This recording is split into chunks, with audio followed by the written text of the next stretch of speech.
আজ ১৭ই আগস্ট অর্থাৎ আজ থেকে অন্নপূর্ণা ভান্ডারে টাকা ঢোকার তারিখ দেখতে পাচ্ছেন, যেমনটা আজ এখানে ১৭/৮/২০২৬। হ্যাঁ, একদম ঠিক শুনেছেন।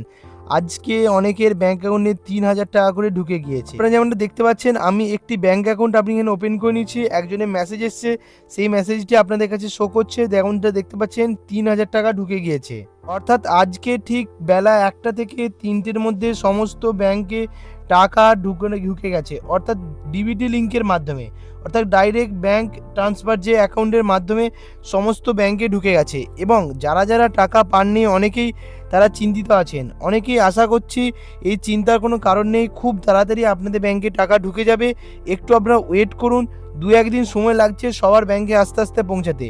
এবং আমরা যেমনটা বলেছিলাম যে যে যোগ্যতা লাগবে সেই যোগ্যতা যদি আপনার থাকে আপনিও অবশ্যই টাকা পাবেন। এক্ষেত্রে আমরা জানিয়ে দিই যে যার যার ব্যাংক অ্যাকাউন্টে টাকা পৌঁছেছে তারা কিন্তু এবার থেকে টাকা পেতে থাকবেন। এবং যাদের ব্যাংক অ্যাকাউন্টে টাকা ঢোকেনি তারা ২-১ দিন ওয়েট করুন এবং ব্যাংকের বইটি অবশ্যই যে আগে আপডেট করান এবং চেক করুন, এবং যথাযথ আপনার যে ফর্মটি আছে সেই ফর্মটি আপনি ঠিকঠাক ফিল আপ করেছেন কিনা সেই বিষয়টি আগে দেখুন, এবং সমস্ত যে ভুলগুলো আমরা বলেছিলাম সেই ভুলগুলো আছে কিনা, এবং যে যোগ্যতা থাকার কথা বলা হয়েছিল, অর্থাৎ আপনার স্বামী বা আপনাদের পরিবারে কেউ যদি চাকরি করে সেক্ষেত্রে আপনি কিন্তু টাকা পাবেন না। এছাড়াও আপনি যদি ইনকাম ট্যাক্স পেয়ার করেন সেক্ষেত্রেও আপনি টাকা পাবেন না।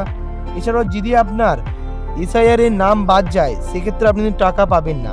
এই যে কারণগুলি বাদে যদি আপনার অন্য কোনো কারণ থাকে তাহলে আপনি কিন্তু টাকা পাবেন। এই মাত্র কয়েকটা বিষয় দেখা হচ্ছে টাকা ঢোকানোর ক্ষেত্রে।